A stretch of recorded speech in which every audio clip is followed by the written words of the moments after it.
पोर्चुगलको राजधानी लिस्बन सहरको एउटा व्यस्त नेपाली रेस्टुरेन्ट। बेलुकीको समय सधैँ नै मानिसहरूको खचाखच भिड लाग्ने गर्छ।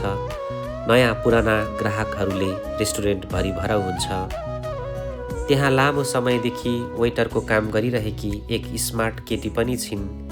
निकै तीक्ष्ण दिमागकी केटी, बिना कुनै टिपोट सबै टेबलहरूको अर्डर मुखैले सरसर्ती लिन र सम्झन सक्ने, बिना कुनै गल्ती सर्भ गर्न सक्ने।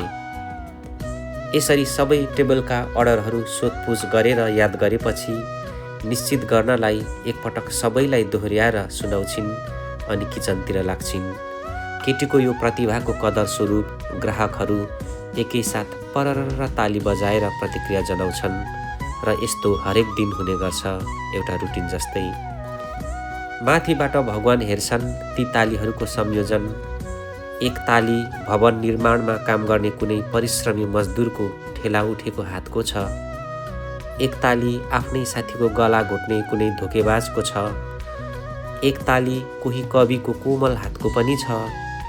एक ताली भर्खरै बटुवाको मोबाइल चोरेर आएको हातको पनि छ।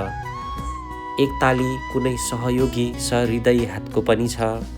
एक ताली हत्या गरेर फरार अपराधीको पनि छ।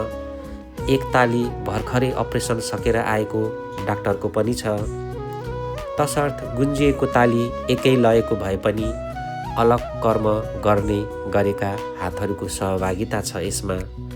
माथिबाट भगवान फेरि सोध्छन्, अब मैले केही त्यस्तो गर्नै पर्छ ताकि यी केटीलाई केवल असल हातहरूको ताली मात्रै नसिब होस् अनि खराब कर्म गरेकाहरू उनीसँग दूर दूर रहन्। किनकि उनको बुद्धि मात्रै तीक्ष्ण होइन, मन पनि एकदमै असल, सुन्दर र सफा छ। उनले असल मान्छेहरूको मात्रै ताली पाउने योग्यता राख्छिन्। C deserve it.